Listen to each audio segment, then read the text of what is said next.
참 잘 나오셨습니다. 할렐루야. 네, 감사합니다.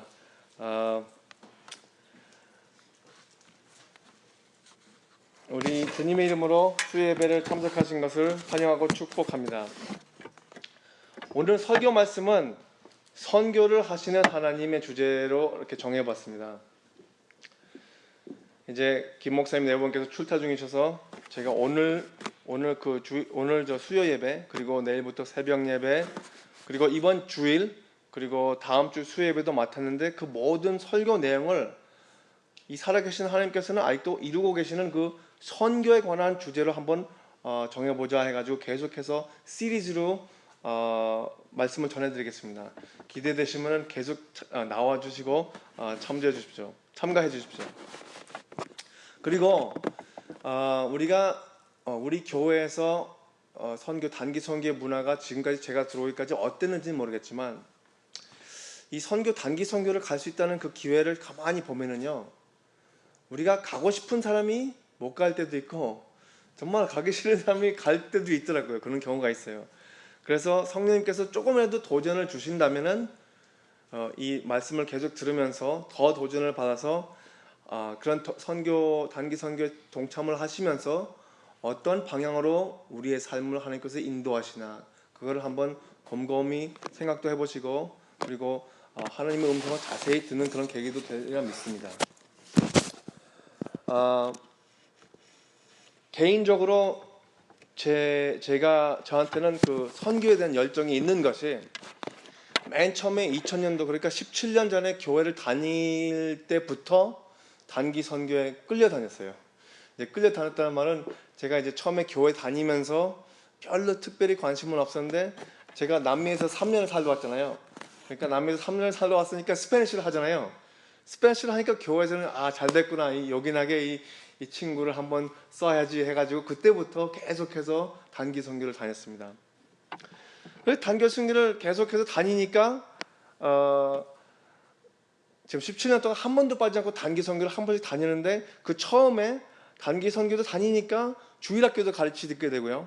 그리고 주일학교도 가르치면서 착실하게 단기 선교는 계속 하니까, 거기에서 담임 목사님께서 저를 이쁘게 보셔가지고 신학교를 한번 가보는 게 어떻겠니 하고서 이렇게 권해가지고 제가 지금 목회자 길까지 걸게 된 거예요.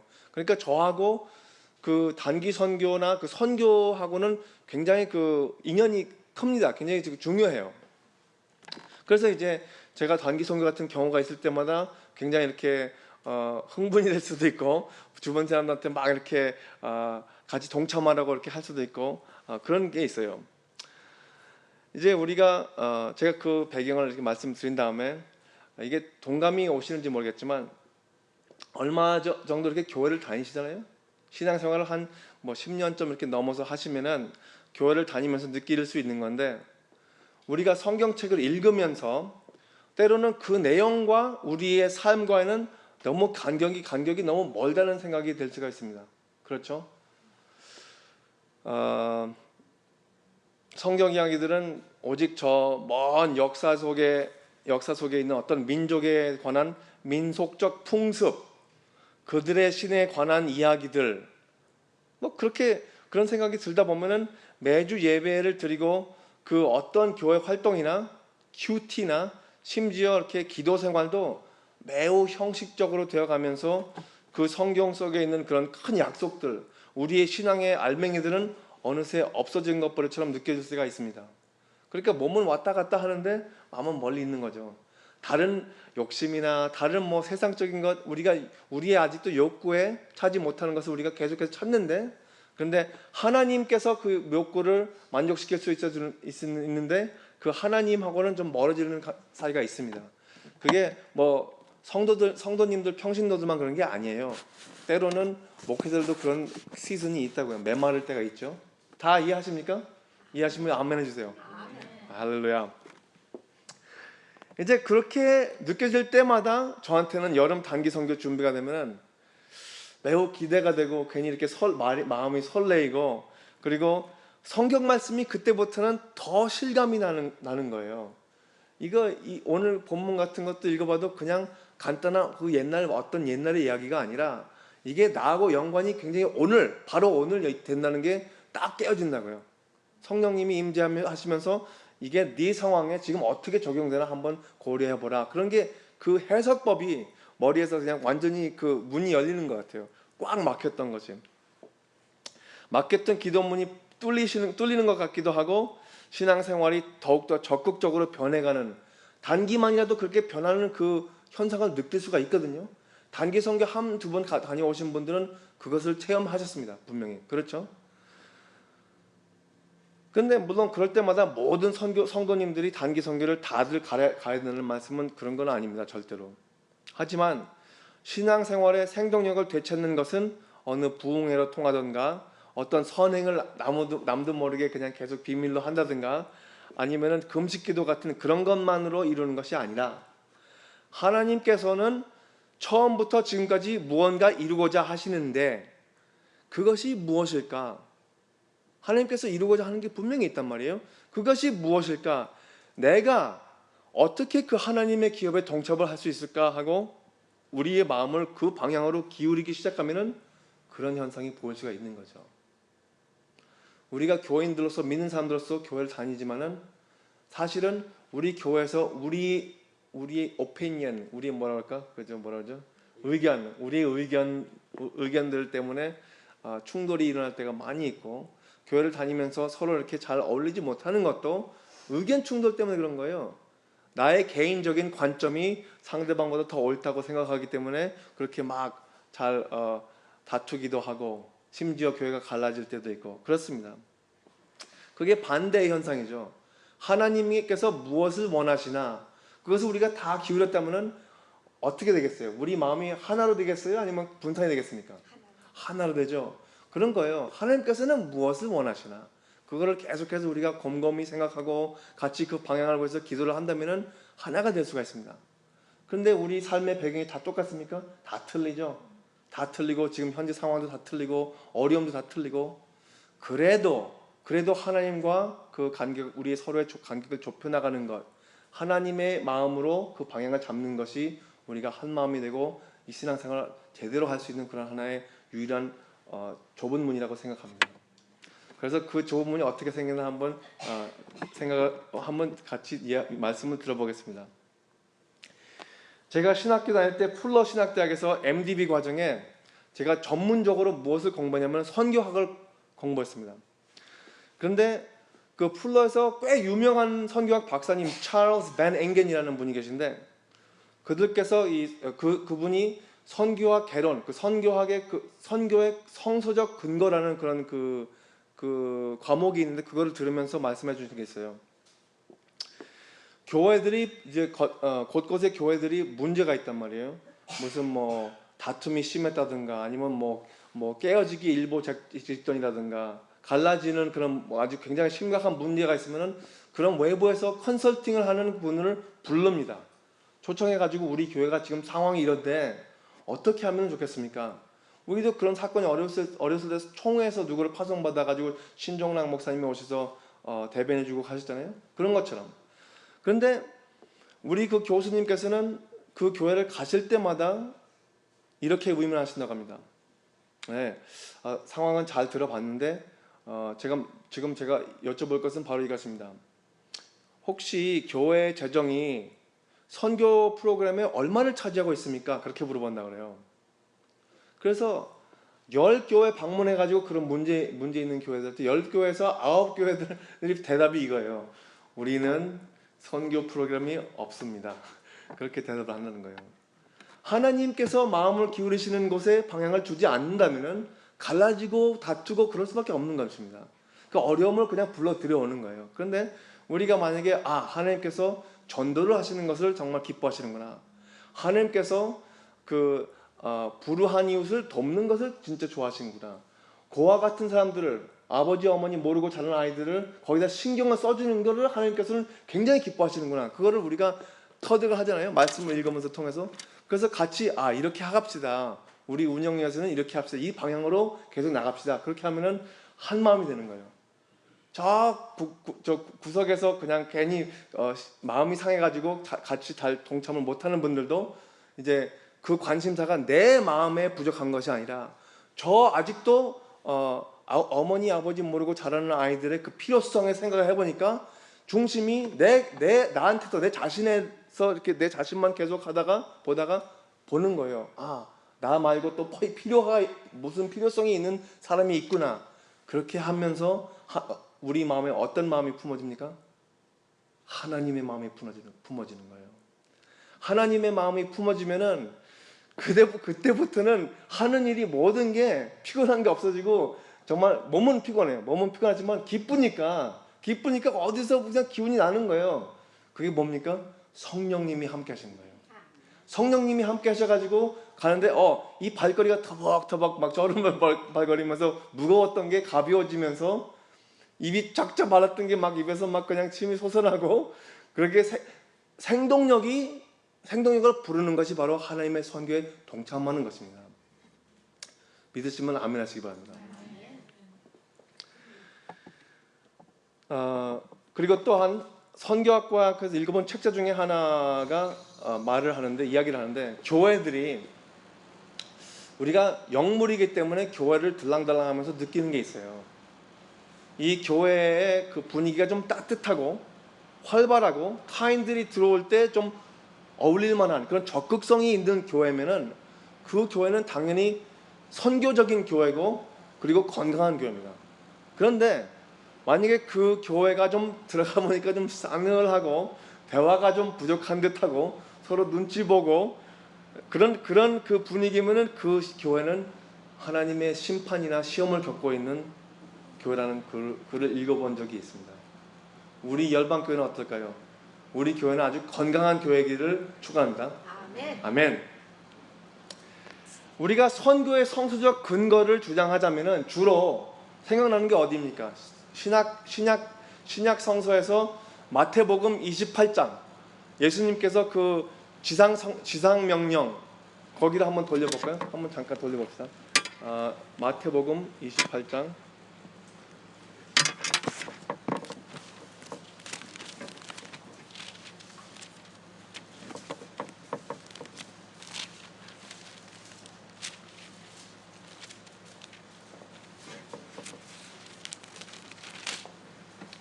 마태복음 28장 18절부터 20절까지인데 누가 여기서 한번 읽어보실까요? 목소리 크게 잘 읽을 수 있으신 분? 예수께서 나와 예? 같이 읽죠. 네, 좋습니다. 예수께서 나와 말씀하여 이르시되 하늘과 땅의 모든 권세를 내게 주셨으니 그러므로 너희는 가서 모든 민족을 제자로 삼아 아버지와 아들과 성령의 이름으로 세례를 베풀고 내가 너희에게 분부한 모든 것을 가르쳐 지키게 하라.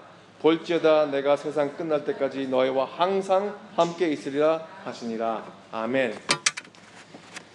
선교를 한다는 근거는 이 세 구절을 두고서는 이러니까 이게 선교가 필요한 거지 그렇게 주로 우리는 이해를 하고 있어요.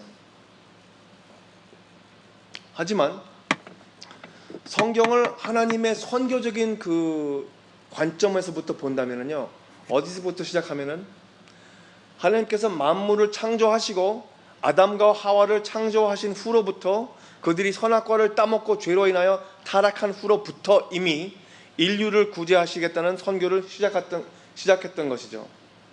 그 성서적 근거가 어디서 나오는지 아십니까? 아마 아실 수도 있겠는데 창세기 몇 장이죠? 창세기 아마 4장일 겁니다. 4장에서 아니다 3장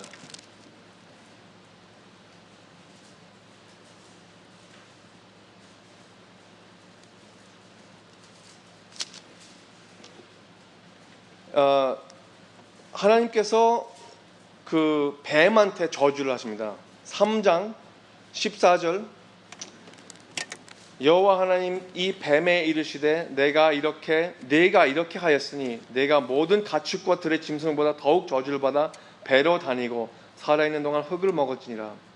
내가 너로 여자와 원수가 되게 하고 내 후손도 여자의 후손과 원수가 되게 하리니, 여기에 여자의 후손이라는 말 있죠. 여자의 후손이 누군가 한번 곰곰이 생각해 보실 게 좋을 것 같습니다. 거기에 연결이 이 구약 여기 이 구절하고 신약에서 등장하시는 예수님하고 어떤 연관을 갖고 있나 한번 보시면요, 여기서 굉장히 놀라운 사실이 있어요. 여자의 후손과 원수가 되게 하리니 여자의 후손은 내 머리를 상하게 할 것이요 너는 그의 발꿈치를 상하게 할 것이니라 하시고, 많은 성서학자들이 특별히 그 선교적 해석법으로 이 구절을 해석하시는 분들은 그 예수님께서 십자가에 못 박혀 달리신 그 사건이 그 뱀이 그 인자를 물은 것과 그 발뒤꿈치를 물은 것과 같다고 하고, 거기서부터 죽음을 완전히 거기서 죽음을 멸시키신 그 하나님의 예수님의 그 행하심, 그 이룬 것이 모든 것이 이뤘다 했을 때 그 이룬 것이 그 뱀의 머리를 밟은 것과 같다고 말씀을 하시는 거예요. 그 저주에 담겨 있는 게 맨 후에 그 신약 성경에서 이루어질 만한 이야기를 지금 여기서 말씀하시는 거죠. 그런 관점으로 보고 있다면은 벌써 여기에 담겨 있는 그 약속을 계속해서 찾아볼 수가 있는 거예요. 하나님께서는 어떻게 우리 인류를 구원하시고 계신가? 그러면 성경이 보는 관점이 틀려져요. 그냥 뭐 옛날에 있던 얘기가 아니라 그때 있던 얘기가 또 지금 여기서도 보이고, 그리고 우리가 이 성경책을 해석하는 위치에 놓여 있는 게 아니라 성경책으로 다져진 우리의 관점이 이 세상을 해석하게 된다 이거죠. 우리는 성경책만 읽는 사람들이 아닙니다. 성경책을 통독을 한 사람이기 때문에 세상을 풀어볼 때, 세상을 보면서 이게 세상에 일어나는 일이 무엇인가, 내 삶에서 일어나는 일이 무엇인가, 그 성서적으로 우리의 삶을 풀어나가는 것이 오히려 더 맞다고 생각하는 거죠. 그런데 현대 신학에서도요, 이 많은 인간의 생각을 도입해가지고 성경을 풀러갑니다. 왜냐면은 솔직히 말씀드려서 이 성경책을 읽어볼 때 다 이해가 되는 건 아니거든요. 오히려 대부분이 이해가 안 되는 부분이 많잖아요. 그러니까 그거를 풀으려니까 엉뚱한 것을 불러들여가지고 뭐 심리학적인 해석법, 페미니즘에 관한 뭐 그런 해석법, 어떤 거 포스트모던 해석법, 호모섹슈얼 해석법까지 있어요. 호모섹슈얼 해석법, 그들이 읽는 성경책은 완전히 틀립니다. 심지어 그런 것까지 있으니까. 그런데 제가 볼 때는 선교적인 해석법은 틀린 것 같지 않아요. 왜냐면은 하나님께서 우리 본문에서는 아브라함을 고향에서부터 일세우셔서 부르셔가지고 어디로 보내는 것을 볼 수 있습니다. 보내는 것을 볼 수가 있어요. 심지어 우리가 믿고 우리가 예배드리는 그 예수님도 보내심을 받은 거죠. 그리고 예수님께서 사도들을 보내시고 그리고 모든 제자들을 보냅니다. 이 우리 본문에서 보자면은 한 가지 큰 그 주제가 있는데, 이 보내실 때에는 우리의 환경, 우리가 벌써 익숙해졌던 그 환경에서 나오는 것이 있어요. 우리한테 편한 문화, 우리가 잘 이해를 소통하기에 아주 편안한 그 우리나라 말, 거기에 대한 애착이 다들 우리 있잖아요. 저도 그 애착에 대해서는 잘 몰랐는데 한국 교회를 섬기면서 한국말을 계속해서 이렇게 자연스럽게 다시 재습득을 하게 됐습니다. 그래서 여러분들이 많이 사랑해 주셔서 칭찬을 많이 했어요. 어떻게 1.5세가 그렇게 그런 말도 어디서 배웠어? 그러면서 아주 드라마를 많이 열심히 봤습니다. 그렇게 농담으로 넘어가는데, 농담으로 그렇게 넘어가지만 일단은 그때부터 선악과를 따고 죄로 인해서 타락한 후로부터 이미 인류를 구제하시겠다는 선교가 시작이 되었던 것이고, 원죄 후로 그 사람들이 완악해가지고 대홍수로 다 씻어졌잖아요. 하나님께서 대청소를 하시는데 그때에도 그 구원의 통로로 노아의 가족을 예비해 놓으셨고, 노아의 가족을 예비해 놓으시고 또 한 번 인간의 죄성으로 이루어졌던 그 바벨탑 사건 후에 언어들이 다 혼돈이 된 사건 바로 후에 우리 본문이 등장하는 거예요. 그러면은 이제 하나님께서는 이렇게 하시는데 인간들이 어떻게 반응하나? 하나님께서는 또 이렇게 하시는데 인간들이 어떻게 반응하나? 그 되풀이되는 게 보일 수 있잖아요. 하나님께서 우리를 사랑하시고 거기에 대해서 계속해서 거의 짝사랑을 하신 그 하나님의 그 당신의 모든 것을 퍼부어줄 때 그것을 거역하고 멀리하는 것은 죄에 쌓인 우리들입니다. 우리 인간들이 그 죄 때문에 그것을 멀리하려고 그래요. 우리 취향에 따라 나는 하나님 좋지만 나 지금 이 순간에는 이게 나한테 더 중요해 하면 그걸 추구하면서 계속해서 더 나쁜 길로, 더 어두운 길로 빠지는 거예요. 너는 너의 고향과 친척과 아버지 집을 떠나 내가 내게 보여줄 땅으로 가라.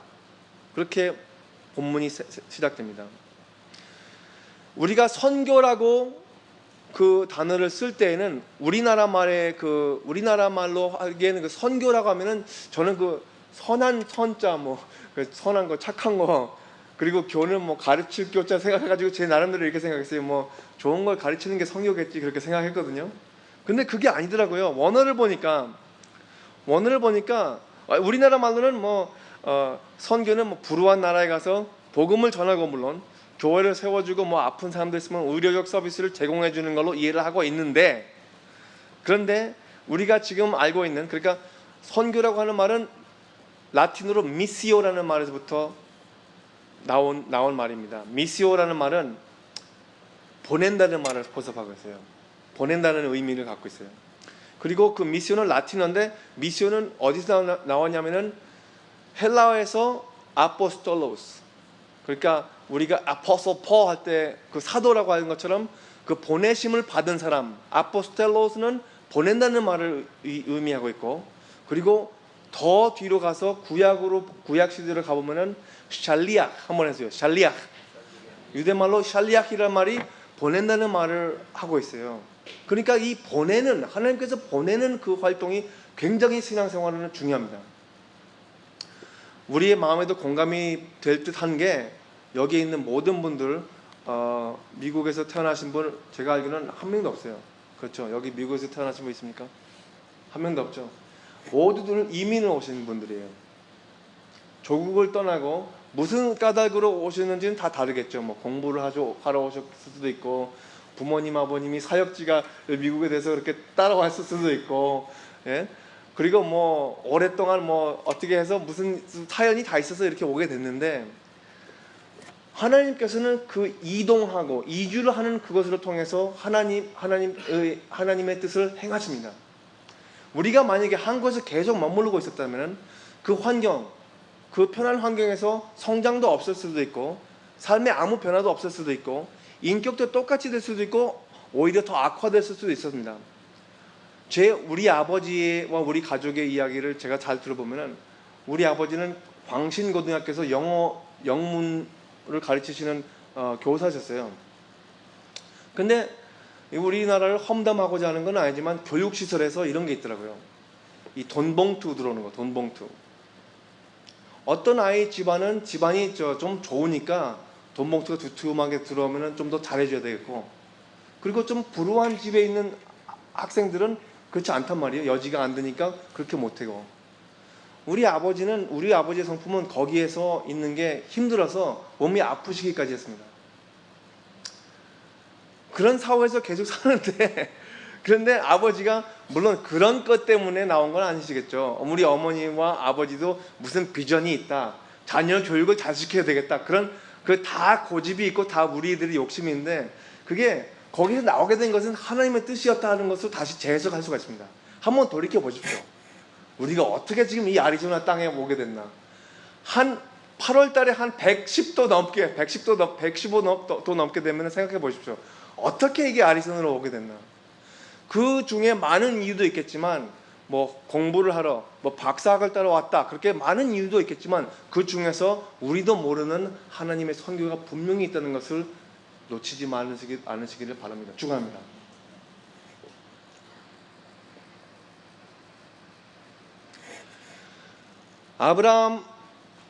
아브라함한테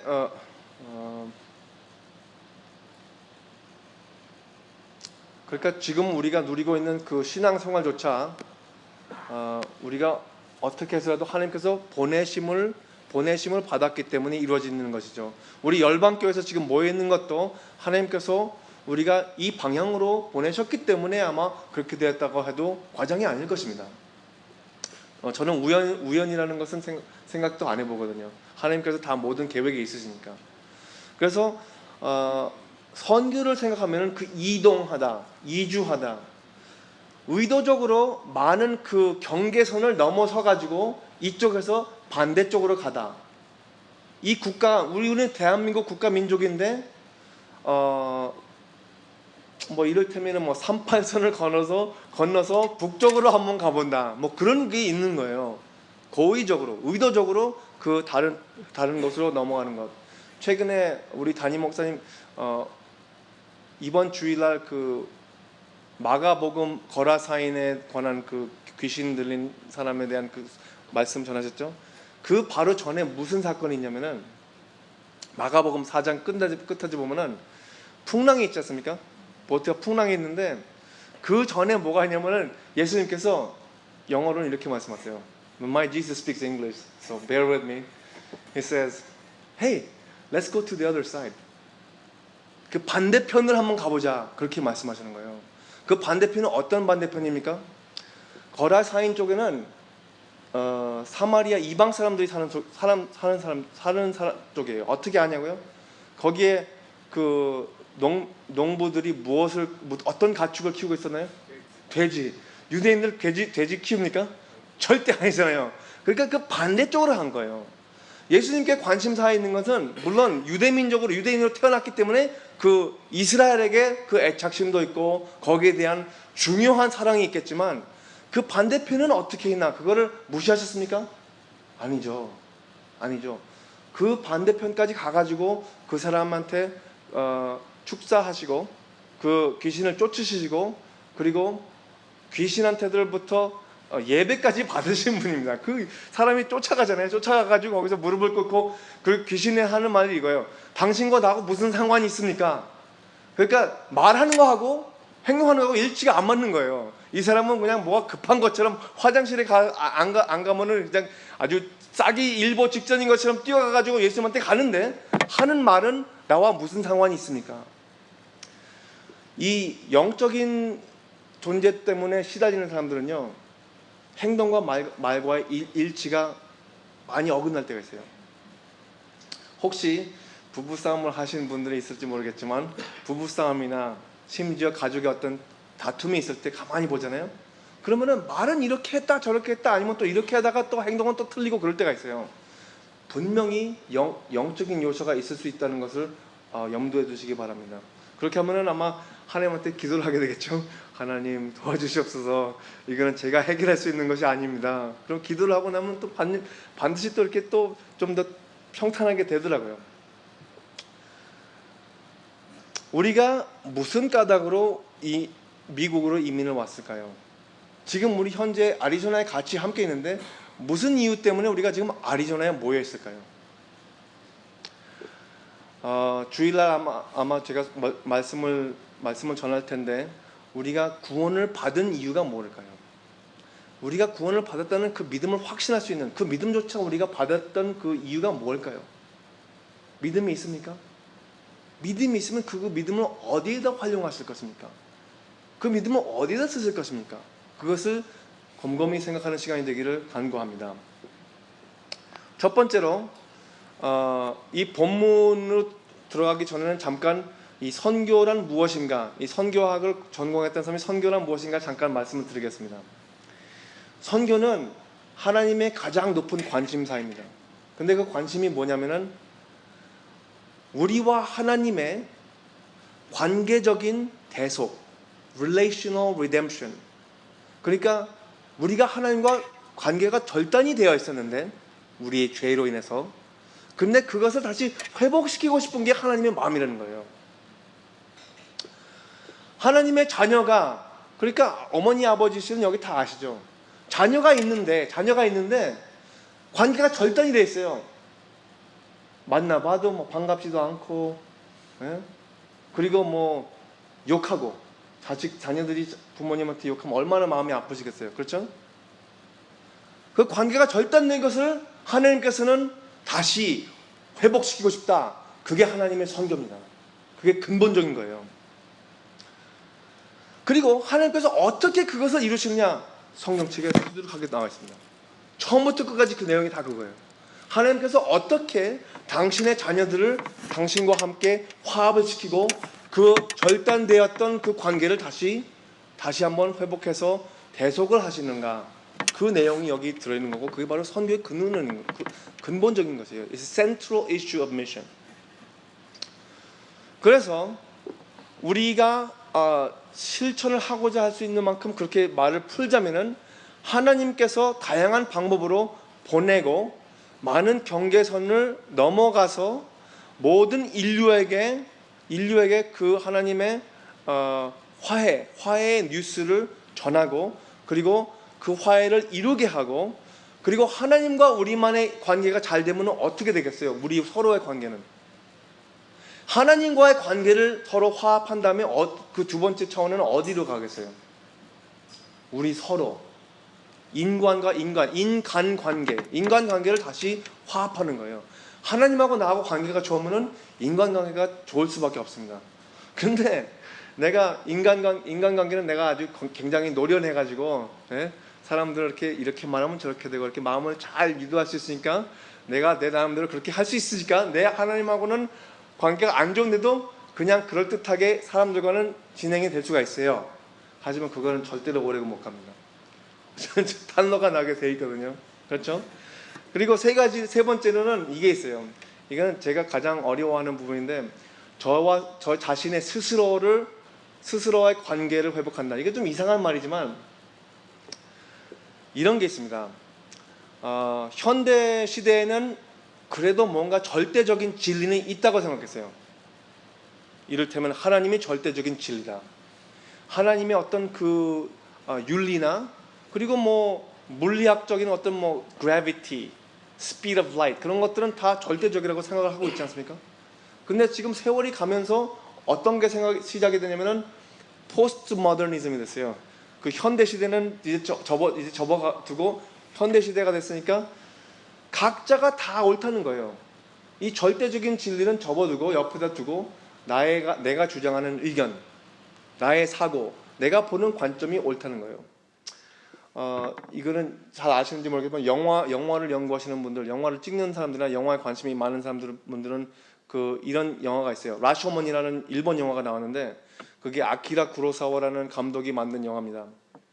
한 사건이 있는데 그 사건을 3번씩 보여주는 거예요. 그러니까 3사람이 본 관점이 다 틀리는 거죠. 그런데 우리 성경책도 가만히 보니까, 신약 성경을 보니까 어떻게 돼 있어요? 구성이 되어 있는 게 공간복음이 있지 않습니까? 거기에서 강조하는 부분들이 다 조금씩 틀려요. 하지만 진리를 다루고 있기 때문에 그 전체적인 내용은 다 동일하다고 볼 수가 있죠. 거기다가 또 요한복음을 보면 어떻게 됩니까? 요한복음을 보면은 그 공간복음을 뛰어넘쳐가지고, 이거는 수평적으로 마태복음, 마가복음, 누가복음 이렇게 볼 때 똑같은 것을 이제 수평된 그 관점에서 본다고 하면은, 요한복음은 하늘에서 내려보는 거랑 같은 거예요. 벌써 이미 세월이 많이 지나고 이 신학적으로 많이 생각을 하고 거기에서 하나님께서 많이 계시한 내용들을 담아가지고 요한복음을 계시하는 것입니다. 우리한테 선교는 하나님께서 우리와 화합을 원하신다는 그것을 광고를 하는 거예요. 굿뉴스가 그게 굿뉴스입니다. 벌써 2000몇 년이 지나가지고 이 시대에서 어떻게 이게 뉴스가 되겠습니까? 아직도 못 들은 사람이 있다는 거예요. 그것을 들어가지고 반을 기쁘게 할 사람들도 있겠지만, 하지만 거기에 대해서 아주 무관심하고서 그냥 계속 지내다가 누가 한번 100번째 하나님은 당신을 사랑합니다, 그게 마음에 딱 와닿았을 때 거기서 무너지고 깨지고 콧물 눈물 다 나오면서 회심한 사람이 있어요. 그런 기적을 언제나 우리가 기대를 하면서 살아가면은 우리의 신앙생활이 어떻게 무의미해지겠습니까? 어떻게 가볍게 되겠습니까? 어떻게 거기에서 기쁜 그 기대감을 못 누리면서 살겠습니까? 언제나 우리 주변에 있는 사람들, 우리한테 가까이 있는 사람들, 그런 사람들도 포함하고, 그리고 또 우리를 좀 모르는 사람들, 우리를 얼마나 모르는 사람들이요? 우리 말도 못하는 사람들. 거기 뭐 멕시코 가면은 멕시코, 청도 가면은 중국어. 그렇게 하시는 분들까지 가가지고 사랑할 수 있으면은 교회 내에서 왜 서로 사랑할 수가 없겠습니까? 가족 내에서 왜 가정을 사랑할 수가 없겠습니까? 그렇죠? 하나님의 선교를 추구하며 하나님의 마음을 추구하는 사람들은 본래적으로 하나님께서 원하시는 게 좋다는 것을 알기 때문에 그 본능이 다시 갖춰지게 되면은, 이게 본능은 아니지만 이거는 초능력이지만 하나님의 초능력이 우리 마음에 와닿게 되면은 하나님의 말씀을 순종하게 되더라고요. 순종을 하게 되면서 어떻게 됩니까? 우리가 조작을 하고 어떻게 해서라도 뭐 우리의 힘을 어떻게 움직여서 이루지 못했던 것들이 된답니다. 하나님을 의지하십시오. 하나님을 믿으십시오. 그렇게 기도하시겠습니다. 그러니까 그게 제일 중요한 거죠. 어디 가가지고 뭐 가난한 나라에 가가지고 뭐 고아원을 지어준다는 게 그게 중요한 게 아니에요. 그거는 이제 나중에 가서 하는 거고. 예? 제가 깊이 곰곰이 생각해봤던 게 뭐냐면은, 우리 김봉태 장로님 네 분이 이제 70세 넘으셔서 아브라함과 같은 그 시기에 부르심을 받으셔가지고 청도에 다녀오셨잖아요. 간증하신 말씀을 가만히 들어보시면은 거기에 가장 중요한 비결이 담겨 있습니다. 선교는 우리가 가가지고 뭐 종교적인 어떤 그 행위를 하고서 들어오는 걸로 아주 그럴듯한 그런 간증을 들어보고, 뭐 귀신도 쫓고 뭐 아픈 사람들 이적과 기적을 이뤄내고 왔다, 그런 걸 듣고 싶어 하는데, 가장 중요했던 그 부분이 뭐냐면은 관계의 회복. 아직도 그 사람들을 모르고 언어가 잘 안 통했기 때문에 서로 서먹서먹하고 어색했기도 했겠지만, 그것을 극복하면서 그 과정으로 통해서 예수님께서 임재하심을 두 파티에서 다 알고 인정하고, 그것으로 통해서 세월이 지나면서 서로 사랑하게 됐다는 것이죠. 이쪽에서는 아픈 사람들 케어해주고, 또 틈틈이 맛있는 거 사주고, 계란 같은 거, 삶은 계란 같은 거 주시면서, 그리고 또 영어 같은 거 가르쳐 주시면서 옛날에 그 배웠던 한자 같은 거를 쓰면서 서로 되고 안 되는 말을 통해서라도, 이 언어가 그게 중요한 게 아닙니다. 마음이 중요한 거예요. 앞으로 어떤 선교를 하실지 모르겠지만 우리 김몽태 장로님 내외에는 그 마음의 그 훈련이 이미 다 된 것으로 저는 믿습니다. 앞으로 또 하나님께서 크게 쓰실 것을 믿습니다. 선교의 그 definition을 들으셨습니다. 하나님께서는 1차적으로 그 관계적 회복, 관계적 대속, 우리가 깨어져 있던 상태를 다시 회복 되찾는 것이 하나님의 첫 번째 우선순위로 하나님께서 볼 수 있다고 우리는 말할 수 있습니다. 하지만 우리가 선교의 현실을 보면은, 어떤 교회를 가도 선교는 한 교회의 어떤 부서, 자그마한 부서, 어떤 그 부속적인 어떤 바깥의 외로 자리를 잡고 있어요. 하지만 하나님께서 기뻐하시고 유능하게 만드시는, 하나님께서 파워를 그냥 철철 넘치게 이렇게 부어주실 수 있는 그런 교회가 되려면은, 그 선교를 이 외부에서 자꾸 중심으로 들어야 됩니다. 자꾸 중심으로 들어야 돼요. 하나님께서, 예수님께서 십자가에 돌아가셨을 때 우리가 여기서 가지런히 이렇게 예배를 드리라고만 하신 건 아닌 것 같습니다. 그 예배를 통해서 하나님의 마음을 더 알게 되고, 그리고 그 나머지 시간, 우리가 함께 모이지 않는 시간을 우리가 어떻게 삶의 현장에서 승리를 하고 있는가, 그것을 함께 나누는 게 원래 이 자리인 것 같아요. 이 자리고, 그리고 원래 그 주일이고, 그런 것 같지 않습니까? 믿으시면 아멘 하시기 바랍니다. 아멘은 강조해가지고 이렇게 불러드리지 말라고 그러는데, 저는 그래도 초보자니까 좀 이해해 주시고,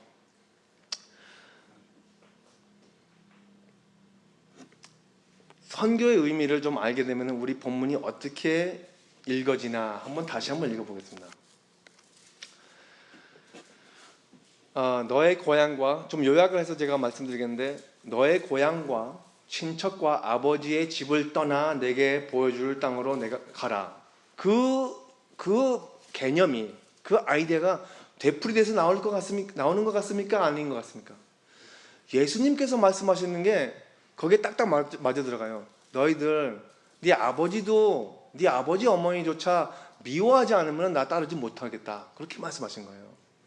물론 어머니 아버지하고 관계가 안 좋아가지고 에이 그냥 집 나간다고 그래서 가출하는 건 아니죠. 근데 내가 어머니 아버지, 나는 정말로 맘마스 보이라 지금 결혼한 것도 지금 굉장히 큰 기적인데, 어머니 아버지를 내가 지극히 사랑을 해도 하나님의 사랑하고 비교를 하면은 그 내 사랑, 아버지 어머니에 관한 사랑이 미운 것 같다는 거예요. 유사하다는 거예요. 그렇게 하나님을 따르고자 하는 정신이 되었기 때문에, 제가 뭐 그렇다는 건 아니지만 제가 그걸 추구하고자 한다는 것입니다. 하나님 아버지를 그렇게 따른다면은 눈앞에 두려운 게 없어요. 두려운 게 없어요. 죽음이 두렵다고요? 없습니다. 내가 일찍 떠나고 처자식들은 누가 챙겨주나? 하나님께서 챙겨주는데, 그런 믿음이 생기면은 하나님의 선교를 할 수도 있고, 그리고 거기에서 크나큰 기쁨을 얻을 수도 있고, 남들한테 정말 본을 줄 만한 그런 신앙생활이 될 수 있으리라 믿습니다. 내가 너로 큰 민족을 이루고 내게 복을 주어 내 이름을 창대하게 하리니. 여기에서 우리 이름이 좀 우스워도 괜찮다 생각하는 사람은 없을 거예요, 아마. 예? 아마 뭐 코미디언이라면은, 스탠드업 코미디언이라면 사람들이 딱 보면서 막 이제 손가락 잡고 웃는 거는 그건 좋은 거겠죠. 그런데 인생을 다 살고 나서 이제 끝에 가서 뒤돌아보니까 저 사람은 우습게 살았다, 그렇게 평가가 되면은 여기서 그 기뻐할 사람이 어디 있습니까? 한 명도 없어요. 한 명도 없어요. 그런데 그렇다고 해서 우리가 좀 목에다 힘을 주면서 살자고 해서 내가 스스로 중요한 사람이 되겠다 해서 그 야심을 품고 수단과 방법을 가리지 않고 그 산을 내가 정복하겠다 하면은 어떤 사람으로 삐뚤하게 나가겠습니까? 예? 김정은 같은 사람이 될 수도 있겠죠. 그렇죠. 하나님께서 스스로 네가 나만 따르면은 내가 네 이름을 높게 하리라, 창대하게 하리라. 그것까지 하나님께서 약속하시고요. 거기에 또 뭐가 있냐면은 너로 통해서 큰 민족을 이룬다고 했습니다. 나이가 75세가 된 양반한테, 70세라고 했나요? 75세라고 했나요? 75세라고 했죠. 나이가 75세 된 사람한테, 그것도 지금 자식을 그만큼 그 오랜 시기 동안 못 이루어서 그게 그 가정의 컴플렉스가 있잖아요. 그런 사람한테 너로 통해서 큰 민족을 이룰 것이다, 그렇게 하면은 이 듣는 사람은 무슨 말씀인지 좀 갸우뚱 저 같으면 그랬을 것 같아요. 무슨 말씀인지 모르겠지만 그냥 그럴듯하니까 한번 쫓아보자, 그렇게 저는 아마 시작했을 것 같아요. 근데 아브라함은 그렇지 않았어요. 거기에 필링이 꽂힌 게 얼마나 깊이 꽂혔냐면은 그냥 아무 주저 없이 가신 그게 아브라함입니다. 그래서 믿음의 조상이라고요. 복이 될지라, 너는 복이 될지라. 우리 한국 교회인을 좀 이렇게 계속해서 좀 얕보는 것 같이 이렇게 말씀드려서 좀 죄송합니다. 그런데 이거는 제가 이 내용은 설교한 것이 두세 번이 아니에요. 한국 교회만 그렇겠습니까? 다른 교회도 그렇겠죠. 제가 동신교회에서 시무하기 바로 그 맨 처음에 초창기 때 어떤 권사님이 돌아가셔가지고 장례식이 있었어요. 그래가지고 이제 다들 모이니까 안 나왔던 EM 친구들이 다들 나온 거예요. 그래가지고 이제 저는 이제 거기서 새로 시작할 때 한 5명 시작해가지고 EM을 시작하고 있었는데, 거기서 행정 목사님이 야들아, EM 목사님 새로 왔으니까 EM 예배 나와, 같이 예배도 다니고 교회도 같이 다니자, 그렇게 이제 홍보를 해주시는 거예요. 그랬더니 그 중에서 어떤 젊은 친구가 이렇게 아주 까놓고 이렇게 얘기를 해요. 아주 노골적으로. 목사님, 우리가 어렸을 때는 우리 어머니 아버지가 아주 열심히 기도하시고 우리가 아주 좋은 대학교 들어가라고 기도하셨어요. 그래서 좋은 대학교 들어갔어요. 그리고 우리가 좋은 대학교 들어가서 어머니 아버지가 좋은 직장 구하라고 계속해서 그렇게 기도하셨어요. 그래서 좋은 직장 구했어요. 그래서 계속해서 우리 좋은 아내 만나가지고 좋은 자녀들을 갖고 좋은 집에서 살게 그렇게 계속 기도해 주셨어요. 그렇게 말을 하는 거예요. 그것도 이루어졌어요. 이제는 우리 기도할 필요 없어요. 예배 드릴 필요 없다는 거예요. 그러니까 요단을 간 걸 건넜으니까 이제는 하나님 필요 없다 이거죠. 그게 어디서 배운 것 같아요? 예? 이게 우리 어머니 아버지들이 물론 자식들이 잘 되는 것을 비는 것은 틀린 거 하나도 없습니다. 그런데 거기서 끝난다고 생각하는 그게 얼마나 큰 모순입니까? It's a very big problem in the church. 노회를 다닐 때마다 들리는 게 이거예요. 지금 계속해서 출석이 감퇴가 된다.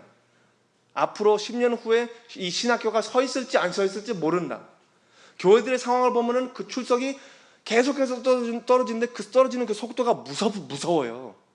그나마 우리 열방교회는 수요 예배에 이렇게 많이 온다는 게 하나님께서 크나큰 준비를 하고 계시다는 것을 잠시라도 의심하지 않으시기를 축원합니다. 여기에 어떤 게 있냐면은 저는 이걸 이제 마음속에 갖고 다닙니다. 하나님의 말씀을 숨겨놨다 그러잖아요. 이거 지금 숨겨놓은 거 제가 이게 지금 보여드리는 건데 이거는 너무 아까워서 하기도 싫습니다. 하지만 그래도 축복을 줘야 되니까 너를 축복하는 자에게는 내가 복을 내리고 너를 저주하는 자에게는 내가 저주하리니 땅의 모든 족속이 너로 말미암아 복을 얻을 것이라 하신지라. 하나님께서 그런 약속을 혹시 하셨다고 생각하시는 분 계십니까? 우리는 아브라함 아니죠. 여기 아브라함 아무도 없죠. 그런데 이걸 딱 읽어보면서 저는 이랬어요. 맨 처음 봤을 때 와, 마치 복권 몇 억짜리를 그냥 발견한 것처럼 봐가지고 I can't believe my eyes. 이게 이런 축복이 있었구나. 여기에서 저주를 한다는 말이 뭐냐면요, 너를 업신여기기조차 좀 무시한다는 거예요. 너를 좀 업신여기기조차 좀 무시하는 사람들도 내가 그들을 저주한다고 했어요. 그들을 혼을 단단히 내켜라도 내가 보낸 사람이라는 것을 알게 하겠다, 그거고, 또 너를 축복하는 자, 그러니까 칭찬하는 사람들, 그러니까 내가 이삭이를 많이 칭찬한단 말이에요. 그러니까 남들 앞에서 이삭이는 정말 훌륭한, 아주 정말 좋은 손꼽히고 모범생이다 그러면서 이렇게 얼마나 착해, 그러면 계속 축복한단 말이에요. 그러면 내가 축복을 받는다는 거예요. 그러니까 이삭이가 이 아브라함의 축복을 받은 사람이기 때문에. 그렇죠? 그런 축복을 받고 싶은 사람 여기 있습니까? 없어요? 저는 이 축복 안 받으면 목회자 못합니다. 목회를 하면서나 이게 우리가 신앙생활을 하면서 오해를 받을 때가 굉장히 많아요. 마음은 바로 서 있는데 행동이 잘 안 따를 때도 있고, 몸이 안 따라줄 때도 있고, 또 상황이, 우리 주변의 상황이 우리를 괜히 엉뚱한 오해를 받게 하는 때가 있습니다. 그럴 때마다 상황을 알지도 못하면서, 배경도 모르면서, 그러면서 저주하고 판단하고 그런 사람들이 있단 말이에요.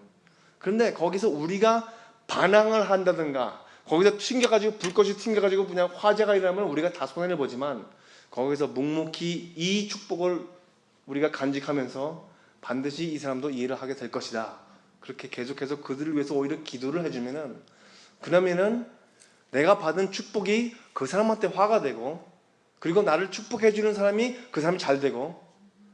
생각해 보세요. 우리 주변에 있는 사람들이 잘 되기를 원하십니까? 아니면 망하시기를 원하십니까? 잘 되는 게 좋죠. 잘 되는 게 좋죠. 그게 바로 하나님의 축복의 통로가 되는 것이고 하나님의 축복이 되는 겁니다. 그게 선교예요. 그게 선교예요. 내가 하나님을 몰랐단 말이에요. 아니면 내가 잘못된 하나님을 내가 망상하면서 그냥 떠올리고 내가 우상을 숭배했다고 그래요. 그게 바로 우상이거든요. 내가 모르는 하나님을 만들어서 그래가지고 그것을 계속 섬기는 게 그게 우상 숭배 아닙니까? 그런데 하나님께서 여기서 처음부터 끝까지 하시는 행위를 보니까 내 마음가짐이 이래야 되는구나. 하나님은 이런 분이시구나. 그거를 더 잘 알면서 하나님을 섬긴다면 그게 예배죠. 선교의 목적은 바로 여기에 있습니다. 예배를 하시라고 있는 거예요. 선교는 언제가 끝나요. 근데 끝이 안 나는 게 무엇인지 아십니까? 예배가 끝이 안 납니다. 예배는 우리가 다 죽고 이제 이게 몸이 다 썩어서 이제 묻어가지고 나중에 다시 부활을 해서 이 새 New Heaven and New Earth가 임할 때에 그때 우리가 같이 함께 누리는 것이 뭐냐고요? 예배예요. 하나님 앞에서 우리 아무 죄 없이 깨끗한 상태에서 예배를 드리는 걸 한번 상상해 보십시오. 우리 마음에 아무 시기 질투도 없고 그냥 깨끗한 거예요. 깨끗한 거예요. 그러면서 하나님 앞에서 그 기쁜 마음으로 찬양을 부를 때 주 하나님 지으신 모든 세계.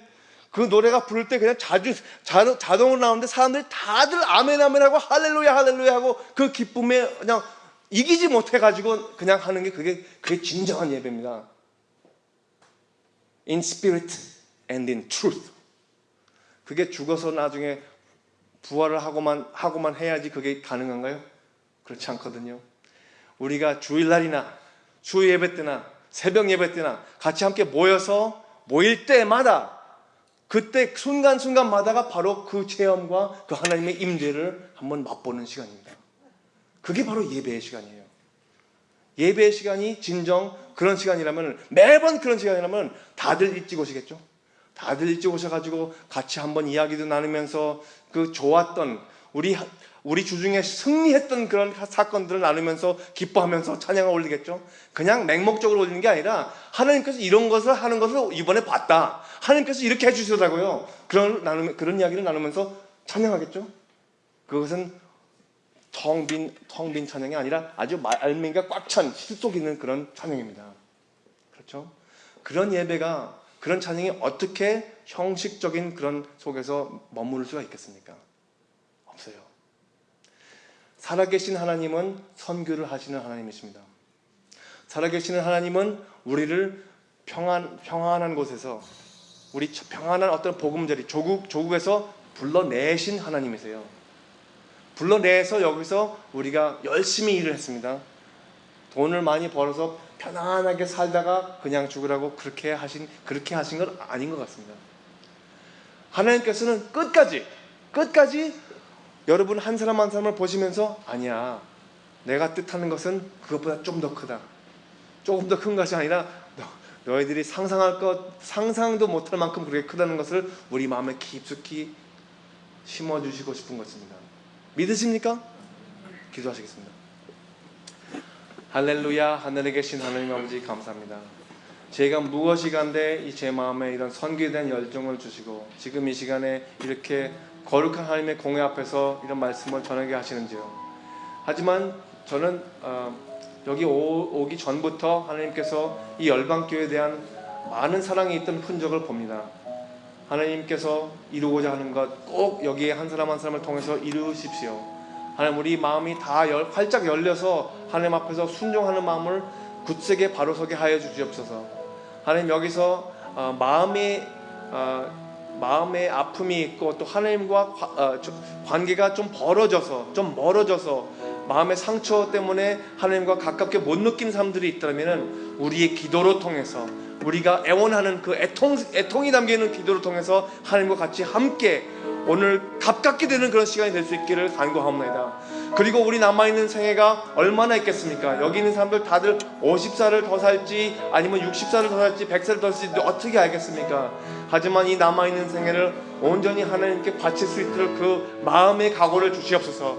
하나님, 선교를 다녀오는 것이 그냥 한 일주일의 시간을 좀 비워가지고 바람을 쐬고 다녀오는 것이 아니라 살아계시는 하나님의 음성을 그 마음속에